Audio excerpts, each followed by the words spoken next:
Ladies and gentlemen, it is time! Welcome to today's webinar, Why Fraudsters Love Your Contact Center and Why Your Customers Hate It. It's brought to you by Neustar, Trusted, and CCW Digital. What a title, right, ladies and gentlemen? Unfortunately, it's not hyperbole. It's absolutely true.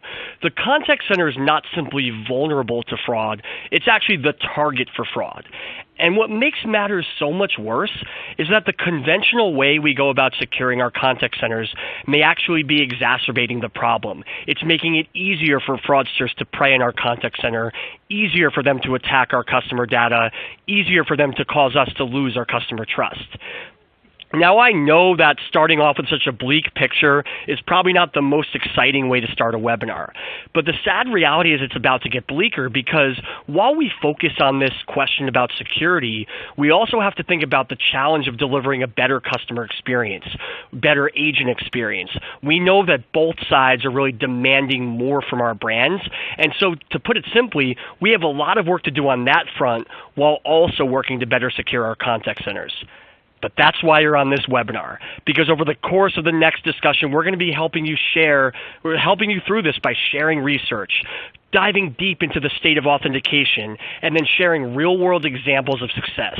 Now, as a reminder, this session is being recorded, and you can submit questions at any time using the console on your screen. Without further ado, let's dive in. Now, as I alluded to, what makes it particularly challenging here is that we're not in a position where we can have a trade-off between speed and security, where we can be customer-centric or more secure. You have to focus on both. Now, to walk you through what I mean by that, let's take, for example, the fact that customers are demanding fast and frictionless experiences. We all know that. You read the articles, you read the books, you see the webinars. That's pretty undeniable. Yet, when you take into account all the hype over data breaches and data misuse, customers are also more concerned than ever about the safety and security of their data. And so while they're demanding more efficient experiences, they're also demanding more secure ones. We could say the same about our agents, right? You know, they are looking for more meaningful engagements with customers. They want that complex work that we're always talking about. And yet, from a day-to-day perspective, they fear the possibility of fraudulent interactions coming on their doorstep, fraudsters getting through based on what they were doing. And so while they're thinking about how they can focus on the real conversation, they know they play a vital role in security. And then finally, you think about the contact center. We may have ditched the call center stigma, but we're still very much focused on becoming profitable and deriving value from our contact centers. So we want to be as efficient as possible. And yet, because fraudsters are becoming so aggressive and so sophisticated and so clever with how they attempt to attack our contact centers, we obviously need to make sure that we're bolstering security at the same time. And so to put it simply, we have to be efficient, we have to be customer and agent-centric, we have to think about the business, but we also have to make sure that we're elevating security. Now, over the course of this webinar, we have some great speakers who are going to walk you through the discussion. First, you recognize my voice, you heard my energy there, you're ready to go, you know CCW Digital. I'm Brian Cantor, Principal Analyst. I'm very passionate about this topic, thrilled to be sharing our research. But I'm also thrilled to welcome two of our other speakers here. We have Danny from WORLDPAY, who's going to be walking through how his organization has actually approached this issue, as well as Pat from Neustar Trusted, who's going to be talking about his perspective on the solution side, really evaluating what's going on in the authentication space, what's happening when it comes to contact center fraud, and how he's working with so many different organizations across so many different industries to really make a difference and make the customer experience process more secure. Now, Danny, how's everything going? Hi, Brian. Everything's going great. And Pat, same to you. Excited for today's discussion? Always. This is great, Brian. Thanks. Great. Well, I'm thrilled to have you. Our audience is very lucky to have your insights here. You're going to be sharing, again, from such a variety of different perspectives. Can't wait to dive in. So to start things off, I want to go through some basic research that really sets some context for why we're even having this discussion.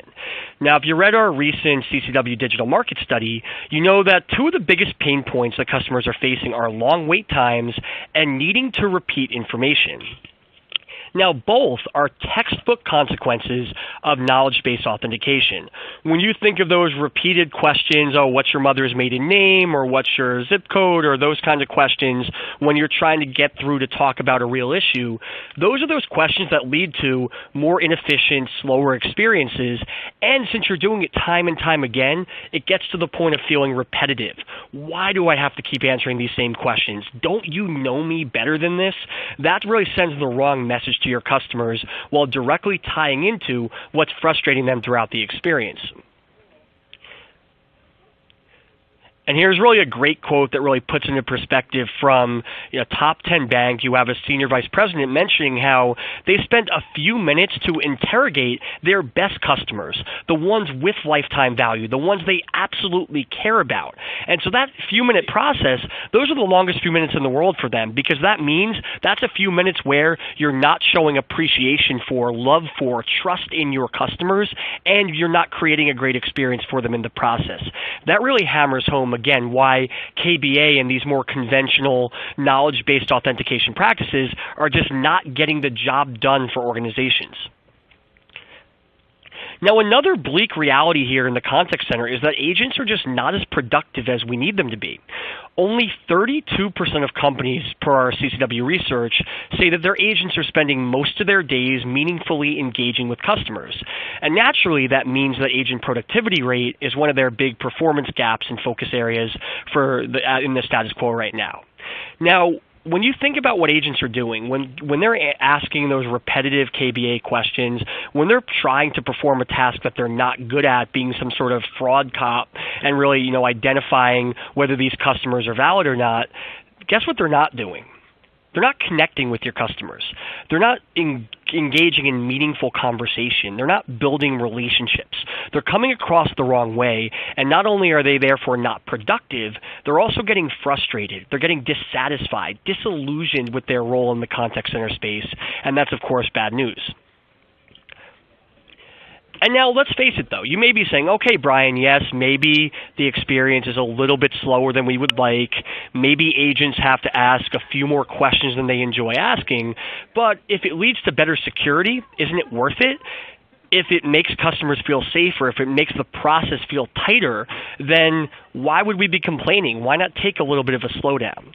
Well, here's where it gets tricky, because KBA is actually not offering better security. It's not making the process smoother. It's just a net weakness for your organization.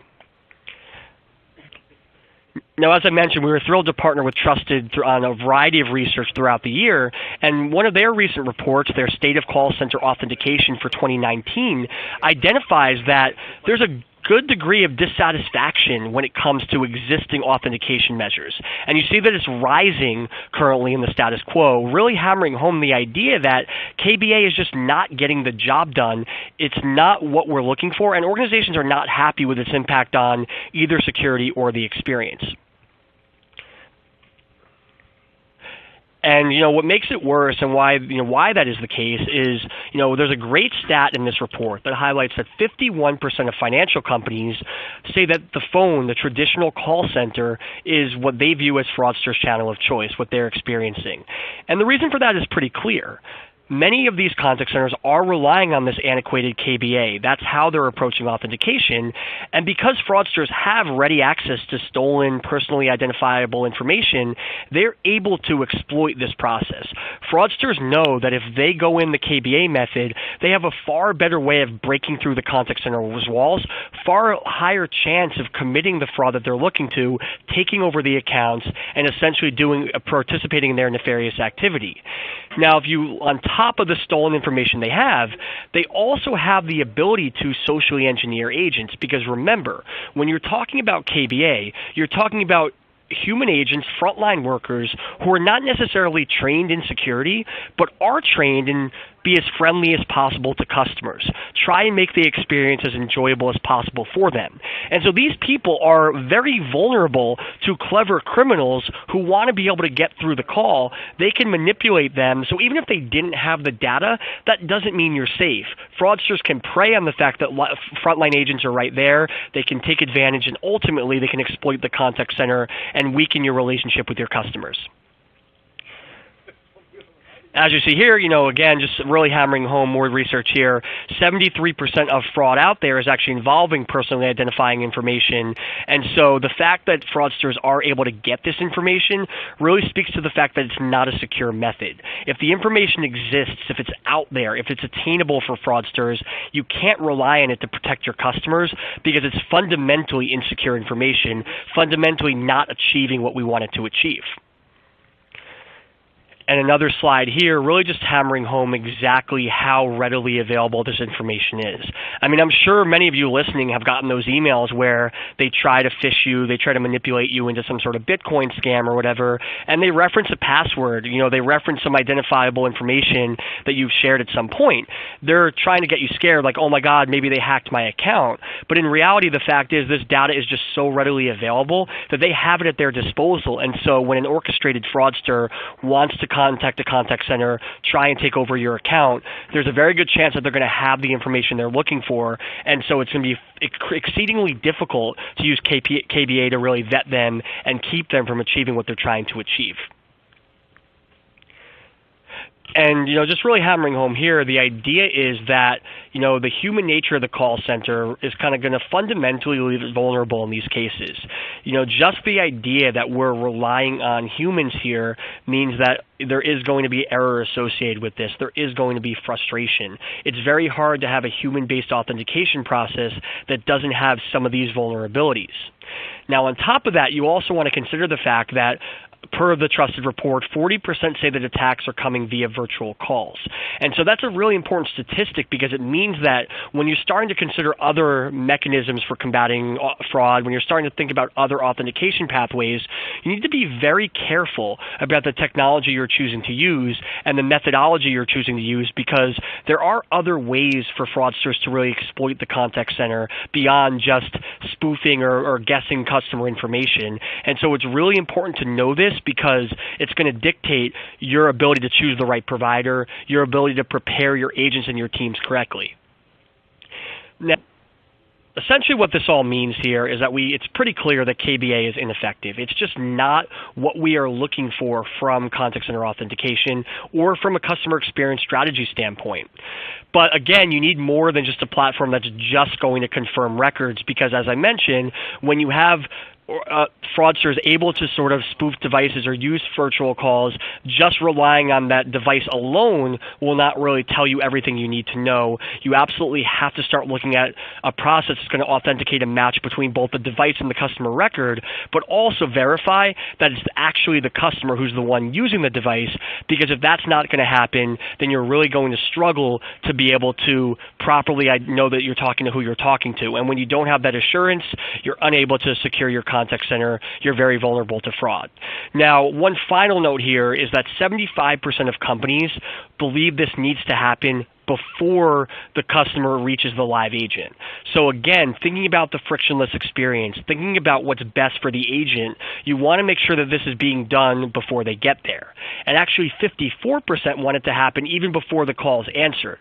So they don't even want it to go through the entire IVR process to fully authenticate the customer. They want it to essentially be instant. When that call is answered, when it's picked up, we know that we're talking to who the customer is, or if it's a fraudster, we can at least flag that and proceed however we want to proceed from a security standpoint. So that walks through some of the key research, some of the key talking points and trends. But again, that's research. That's kind of a high-level perspective. Why I'm so glad that Danny's here is he's going to walk through and really let us know, does this resonate with you in real life, Danny? Is this what you at WorldPay really encountered as you were thinking about ways to better secure your customers, better secure your data? Thanks, Brian. Really appreciate the context here. So my name is Danny Rodocker, and I work for WorldPay from FIS. And what we're all about is helping to advance the way the world pays, banks, and invests. And my role within our organization as a process optimization analyst is to support our U.S. contact center operations with focusing on obviously improving the processes through technology, people, and the process changes surrounding the technology advancements. So improving our telephony technology stack, particularly our our IVR systems. So today, mainly about our ID&V journey, so our authentication journey, so where we were and where we're at currently and where we hope to go. So what we found through our journey is that there's a real need to layer authentication factors. So whether it be technology improvements, people improvements, so training, or process improvements. So how can we streamline processes? How can we gather that information, as Brian alluded to, prior to the call even being answered?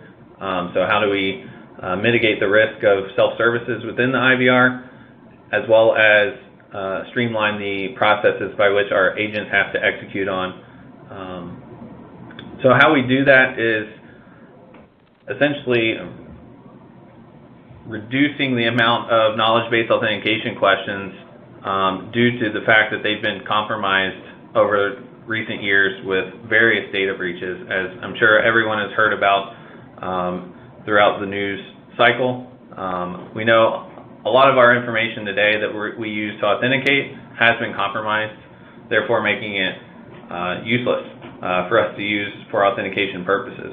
So how we have proceeded is moving from KBA and starting to layer in factors such as TRUSTID within our systems. So we're also layering in the components of TRUSTID in a very unique way. So we're taking data elements and then acting on those within the IVR, and then also making decisions off of what additional authentication factors the agents have to choose prior to proceeding with the call. So we do a lot of this through a computer telephony integration or a screen pop, as a lot of people know that. So we internally do some account lookups and then are pulling back associated account details on the account, but within that we're taking into consideration the results of the TRUSTID API. So we have that passive authentication layer in place to assist our advisors with that screen pop, and then they're interacting with that, and we're actually able to record all of that information for each and every call, therefore making it very effective to coach and teach on the people and process side of things. So continuous evolution is a key component of our journey, right? If we were able to solve it and forget it, that would be great. Unfortunately, the fraudsters continue to evolve their processes. Therefore, we have to stay on our toes and continually evolve our own processes to stay one step ahead. So, iterating our technology improvements, but also, keeping the training very in front of agents' face as to not to get socially engineered or what to look at or look for, and then looking for that next best thing to ask rather than knowledge-based authentication questions. So it's all about reducing the customer and agent effort to authenticate, right?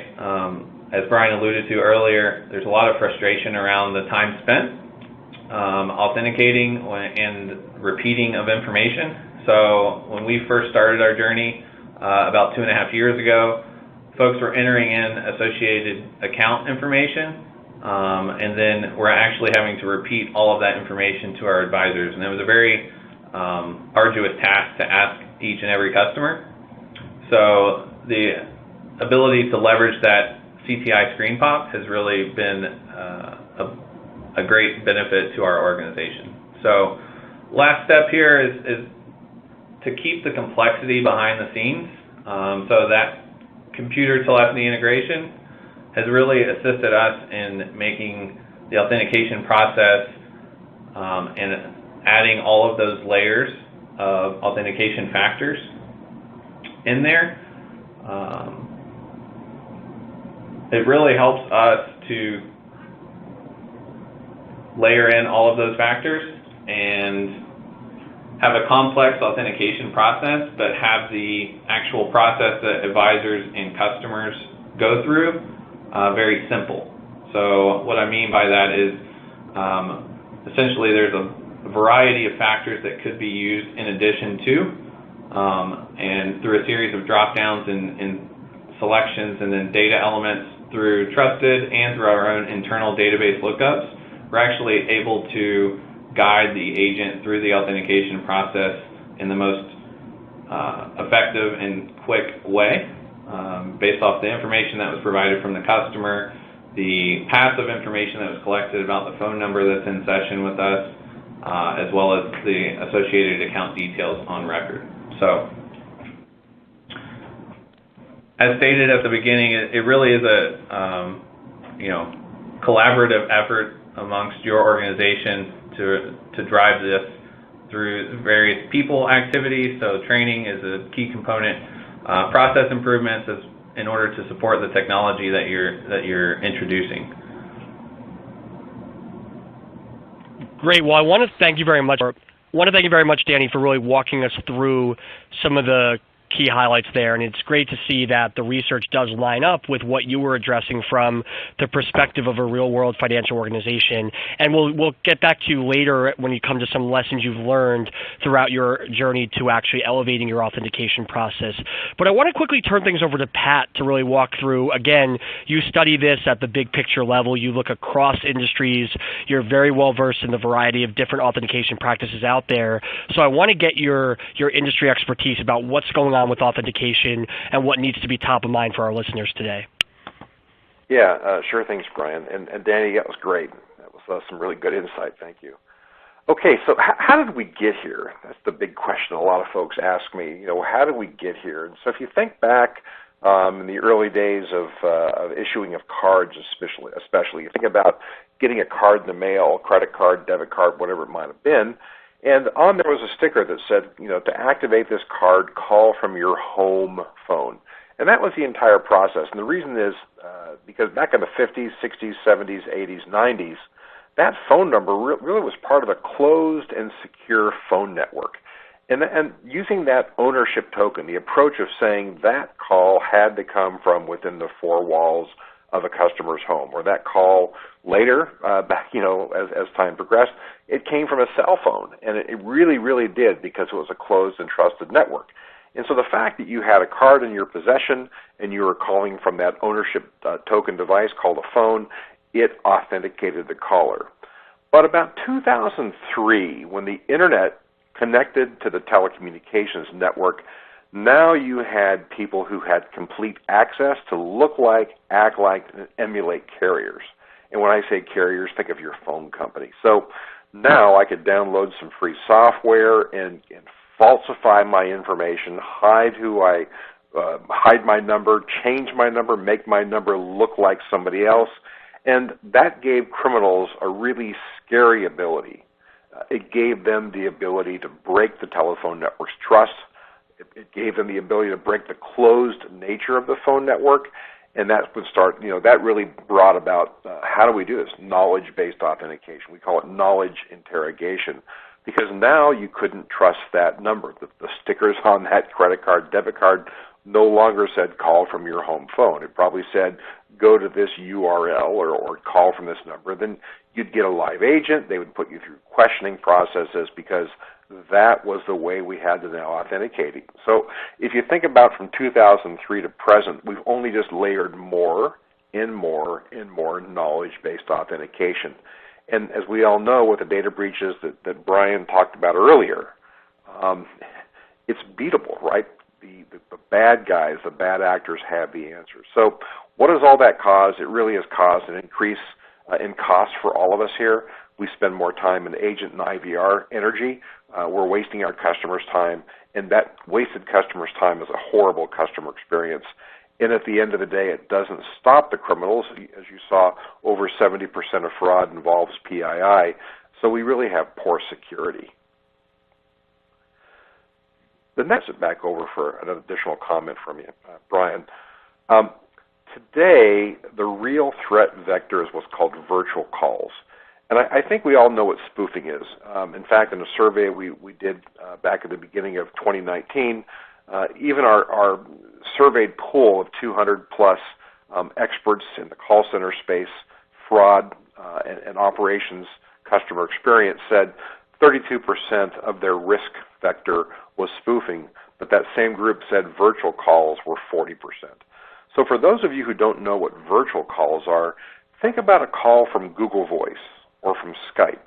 There's really no authentication of me when I register for that number. It even gets easier when I go to TextNow or Burner or many of these other kind of app-based solutions where you can download an app, go to a website, and get a real phone number. That real phone number is not spoofed, it's not altered, it really is a real call coming into your contact center, but it's not tied to a real identity. It's not traceable. 1,000 people could be using that username and log in to generate those virtual calls. And that's really easy for criminals to do. It makes them anonymous, it makes them untraceable, which is exactly what they want, and it's also very, very low cost, very easy to do. And so, frankly, if you're enterprise today, and this is really important, if you're focusing on stopping spoofing, you're doing exactly what the criminals want. So I think it's important to understand that both of these things need to be addressed if you want to try to do that authentication early, and if you want to be able to start using phone numbers as an authentication token.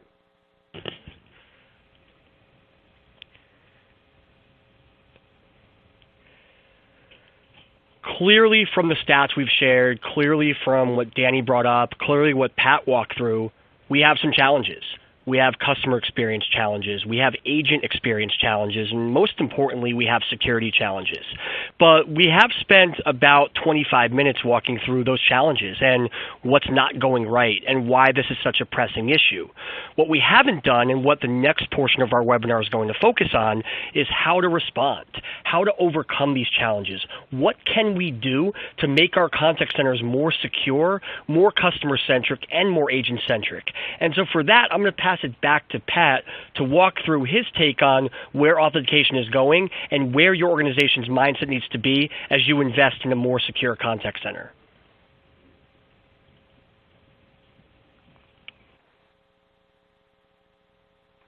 Thanks, Brian. Okay, let's talk about how we got here.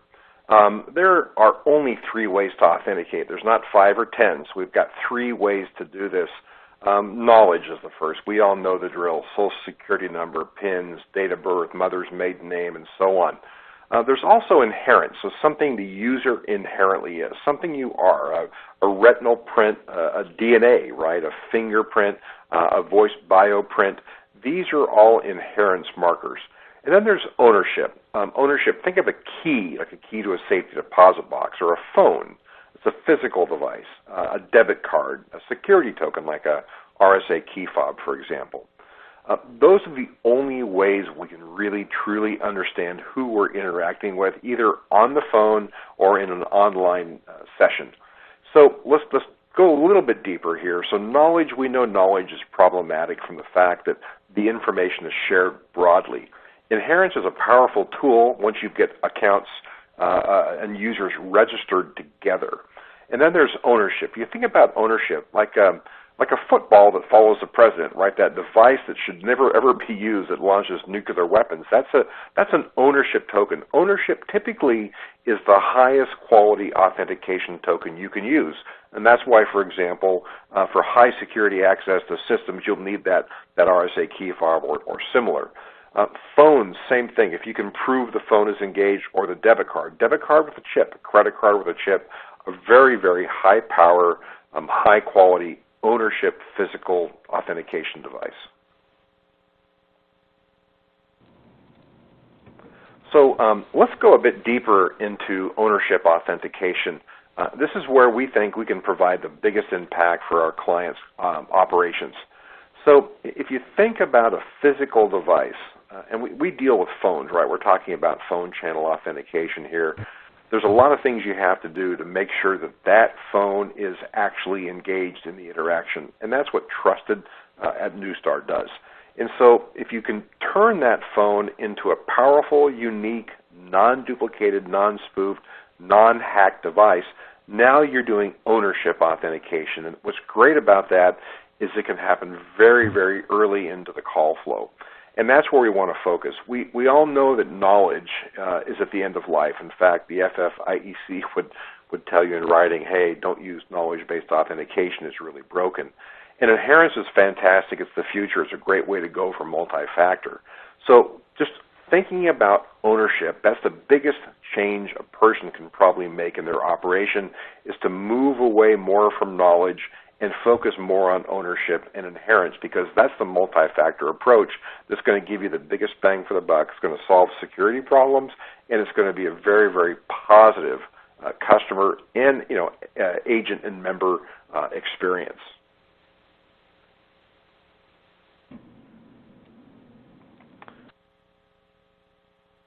So let's go even deeper now into that ownership authentication approach. We provide that ownership certainty, the real proof.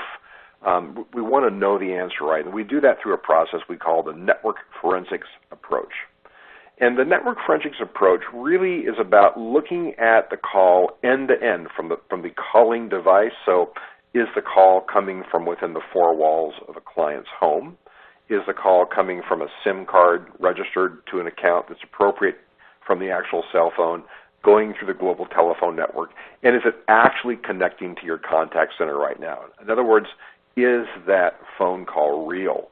Our product and our solution works for 100% of the carriers, landline, voice over IP, so your cable operators, all that covered. 100% of line type, so this is not just cell phones, right? It's everything. And we want to inspect that call end to end. We want to confirm the call end to end. And when that happens, now you've got an authentication token. And so that really requires that whole end-to-end inspection, primarily and really fundamentally to confirm the call is unique. Unique is a really important word in our authentication world, because if I can produce 10,000 keys to my car and hand them out to people with my address and my car's license plate number on there, there's really nothing unique about that key, and 10,000 people could walk over to my car and start it. It's even worse with knowledge, right, where you've got millions of records shared, broadly across the whole network of criminals. There's nothing unique about my birthday anymore. I've got it shared on social media. So what's great about the forensics approach here is we can say this is unique, it's authentic, it's physical. The calls aren't virtualized, right? We talked about virtualization earlier, which is the idea of real calls, right? They are a real number, they're not spoofed, but they're coming from uncredentialed sources, easy sources to emulate and duplicate. So virtualized calls, we want to make sure the call is not virtualized. Of course, not spoofed. We want to make sure it's not shared inappropriately. It's not anonymously provisioned. These are lines that don't require any sort of authentication when the phone number itself is given out. So you think about some forms of prepaid cell phones that are picked up at a department store, higher risk, right?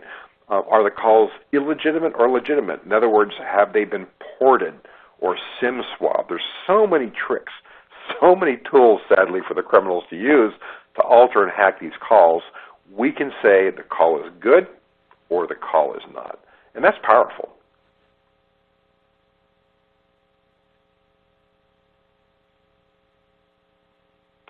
So let's go a little deeper now into pre-answer authentication. As a call comes into your contact center, we refer to it on the left-hand side of the slide as an unvalidated caller approaching your contact center. The trusted Neustar system will analyze the calls in the global phone network. At the same time, we can also look at that phone number, that ANI, that ANI, right, the calling party number, and say, hey, in the OneID system, hey, is that linked to a name and address that we know? We understand, has the caller ID situation changed on it recently? Is the address been vetted? Is there fraud on this account? There's a lot of good things the OneID data can bring into it as well. So now we're making sure the call is legitimate. We're making sure that number is linked to an account appropriately. That information then is sent in an API response back to the contact center, and they can use the trusted Neustar token for validation. There's also the CRM matching characteristics from the OneID data, and then there's also going to be a trust indicator saying this is a very trustworthy number. It's calling, there's no fraud on it, and so on. down to kind of middle of the road. Well, it's a real call, but it's coming from a department store prepaid phone. You may want to, be a little bit careful here. Down to, hey, this really deserves more investigation. This is where your fraud's going to be. So that trust indicator is powerful. And so that is going to allow you to have different treatments, right? Different handling processes in your contact center. So we're giving this as an example, and I think this is a pretty good representation of what most of our customers can see. 70% of the calls should get just great service. Start the call with, how can I help you? Not, who are you? Powerful, powerful differentiator, right? The agents and associates don't have to invest the time and the money. Your members and customers get to enjoy a frictionless authentication experience. 20% of the calls, moderately trusted. Maybe they're calling from a real device, but it's brand new. It's just been turned on. Porting just happened. Whatever the rules are that we can agree to here, those can get a little bit more stepped-up authentication, maybe business as usual as you do today. But again, you're going to know probably not a criminal there. In fact, we just don't see fraud in that segment of the population. What I can tell you is that last 10% there, that's where you're going to need to be able to do stepped-up authentication. All your criminals will be in there. Of course, a lot of good customers will still be in there, but let's say they're calling from a private branch exchange, a PBX at an office that they shouldn't be calling from. So that call doesn't present an authentication token, but I got to tell you right now, that last 10%, that's where the bad operators will be. Caller flow. That green part of the call, that 70 plus to 20. So with that authentication token in place, a match to the account, now you get some real results out of that. So we're talking about a 20% reduction in what the contact center has to spend overall, right? You can get rid of the first third of the call. That whole identity interrogation piece goes away. That obviously increases customer satisfaction. In fact, in the post-call surveys, we find that the green trusted caller flow has on average 10 or better percentage points higher in customer sat just from that, because they said, how can I help you? And they get the problem resolved quicker. Also a higher IVR containment. This is huge. If you can keep those 6-minute calls off of the floor, if you can keep them out of the hands of the agents and associates, that's powerful, because 6 minutes costs a lot of money with a live person. And also, customers like to get faster resolutions. So now, in fact, you can also do trickier, more complex, and higher risk interactions in the IVR because that trusted caller flow is so secure. So adding additional card holders, change of addresses, balance line increases, address changes, these kinds of things that are very high risk can now be handled in the IVR, and that's very powerful. Overall, you'll get a 70% reduction in the use of knowledge-based authentication, and security will be at least 25 times better. So we actually see more like 250 times better authentication security in that caller flow. That red flow down below there, that's where you're going to be able to invest a bit more in your fraud fighting efforts, and you're going to get a much higher ROI because of that. You don't have to spend your fraud money, your fraud resources, your fraud agents on that trusted caller flow. You process those calls, take care of the customer, make them happy, drive your revenue growth and do all the wonderful things you're trying to do, and now use your fraud fighting tools for that small population down below, because that's where the bad guys will be. Through legitimate solutions that will, again, hit all the boxes, right? Not force us to make sacrifices. We can increase efficiency, we can drive customer satisfaction, and most importantly, we can elevate our security and our ability to fight fraud. Now, Danny, as you alluded to earlier, you have implemented this solution in parts of your organization, so I wanted to get you to walk through what you've learned from that, why you chose Trusted, and what really your perspective is right now on how you're able to improve the authentication experience and create a more secure experience for your customers. Yeah, absolutely, Brian. Appreciate it. So I'm going to review a little bit about how we implemented the Neustar Trusted solution into our organization. So why passive authentication really made the most sense for us is our advisors are representing various financial institutions for various activities. So we have a wide range of customers, and we are representing various financial institutions, which have varying methods of authentication. So in order to essentially establish a base layer, we felt that it was necessary to invest in this sort of passive authentication solution, and rather than something that kind of holds on to the interaction and perpetuates to the actual call. Trusted, why we chose Trusted was really the ease of integration.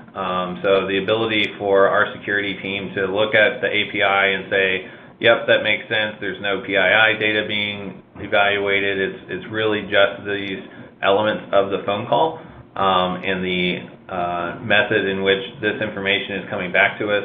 We are then taking things into consideration that Trusted is passing back, such as line type, and then really the plan is to create a unique experience within our IVRs, as Pat alluded to there, to really continue to drive that benefit through. So how and where we're leveraging this today is within our U.S. fraud operations. So cardholders who are experiencing fraud, contacting our organization on behalf of their FI. So we were representing various FIs in this space. And then also within our merchant support operations team. So verifying that folks are calling from where they say they're calling, and really just driving the additional authentication factors that must be passed or used, as well as the data elements that Trusted provides as a result of every call. So the information that's provided back on those API calls is being used to drive that personalized IVR experience, as well as the unique and individual authentication protocol that's followed for that interaction. So if the advisor sees on their CTI screen that the inbound caller is trusted green, and we're making all these decisions in the background, so this complexity exists in the background, but they're getting a visual indicator on their screen that these data elements were passed or provided, and they were trusted green, so they're really just able to start the call off like Pat alluded to, with how may I help you today, right? Rather than going through asking them to repeat all of that information again. So what we found that were critical to our success in kind of getting this through our organization was stakeholder buy-in, and it's not just within your operations team, right? It's the security team and walking them through exactly how you're modifying the authentication process, our training organization, obviously the technology team that has to put the hands to the keyboard and make this integration happen. So it's really a concerted effort across various teams and silos within your organization. But once they saw the light, it was a pretty straightforward sell essentially to them, because you can really make this solution personal because everyone's interacted with some sort of customer support organization, and they've had good experiences and they've had bad experiences. So kind of making it personal, I found was the best way to gain that stakeholder buy-in. So flexibility was, again, kind of alludes back to the fraudsters continually evolving. So don't get hung up on one set of authentication factors or one process. You're going to have to continually evaluate and evolve that with your organization's data, but it's all about layering and being flexible with your people, process, and technology. So, and again, the layering of factors. So finding that balance really between security and level of effort. So, callers want security just as much as organizations want security, at least the valid callers do. So really having that level of effort, people aren't, valid folks are not frustrated by inputting or providing some level of effort, but what you'll find is they do get frustrated when they have to repeat or it takes a long time to do those sorts of things.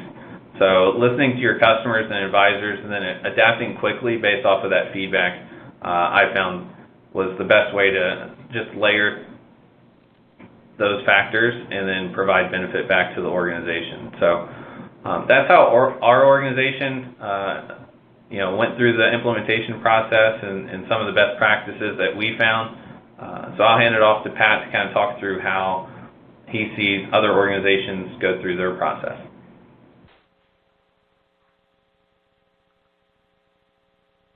Great, thanks. So we found, and we see repeatedly from surveys, that quick and easy authentication really is the way to go. It rules the day, as we say here. On the far left-hand side of this slide, you'll see a couple survey results, the orange being from 2018. And we saw 38% of respondents saying they wanted to authenticate their customers before the call was answered. As we move just a year later to our current year, 2019, that now is up to 54%. I expect that trend to continue. So if there's one lesson to take away from this, and we see it time and time again, and everything that Danny's been talking about would confirm that, getting the authentication done early, trying to minimize the agent and customer involvement in that, does fantastic things for the organization. So let's talk trusted piece on the trusted Neustar piece. The authenticated flow on the top, the green one, we call it the trusted authentication flow. It is the fastest and strongest way to authenticate. You've got all these calls that are coming in. You don't know who they are on the left-hand side. You put them through the authentication process that Trusted provides, and now you've got that strong, really instantaneous pre-answer authentication token. If you want to layer on multi-factor authentication strategies, you can. And I think what Danny was talking about, layers are important, right? The way you build your systems and having different technologies and different solutions for doing that. Biometrics or knowledge are obviously the most commonly used because there are 3 factors of authentication. In the bottom part of this flow here, we refer to it now as a less trusted flow, right? This is where, the bad guys will be, right? This is where the criminals will be. But here, what you do, the action steps you can take is just to really deploy your next best authentication strategy. So put your resources here. Put your fraud-fighting tool resources here, right? Monitoring interactions and transactions and all the tricks you have. That's where you want to deploy those. Don't spend the money, the effort, the time, and the friction on that top flow. Spend it down below. Thank you very much, Pat, and of course, thank you very much, Danny, as well. Tremendous insights from start to finish, really letting us know that better security and a better customer experience is a reality. And so as we moved past the 45-minute mark, actually, I just want to take a few moments for a brief summary, really recap what we've covered. So first and foremost, do not approach speed and security as trade-offs. It's not one or the other, because the reality is customers are not willing to accept a trade-off.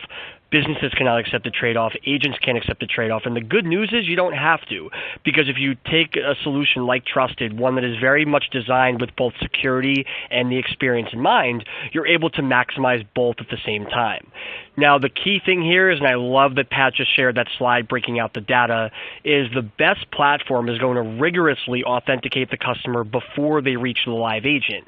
Remember, the goal here is not just to take authentication off the plate of your organization, it's to take it off the agent's plate, because they're not good at it, they're very vulnerable to fraudsters, and it leads them to be inefficient and frustrated. But you absolutely want to be authenticating heavily and seriously, and that's where a great automation-driven solution is really going to be very valuable for you. Now, when this happens, the good news is you're able to really allow them to avoid the repetitive questions that have so long ruined interactions, that have led to creating the most notable, most notorious pain points within organizations. Those long wait times, those questions that suggest you don't know your customers, those questions that make agents feel more like interrogators than support specialists. You'll be able to say goodbye to those and allow authenticated, trusted customers just to move through the experience the way they should be moving through it.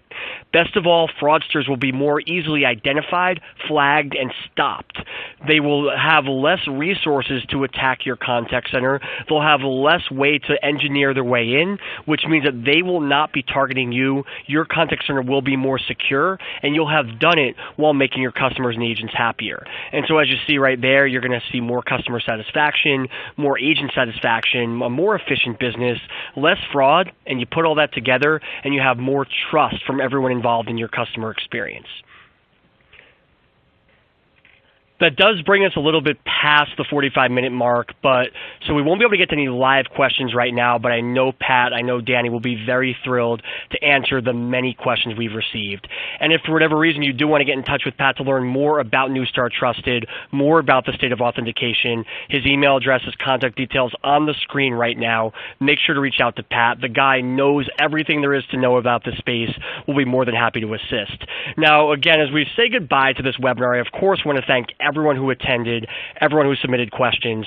I also want to thank Danny and Pat, as well as WorldPay and Neustar Trusted, respectively, for bringing these stats, bringing these concerns to life, and really not just saying, okay, here's everything that's wrong with authentication, here's why we're making our customers unhappy, but instead, here's what you can do to make your contact center more secure. Here's what you can do to create more efficient and customer-centric experiences.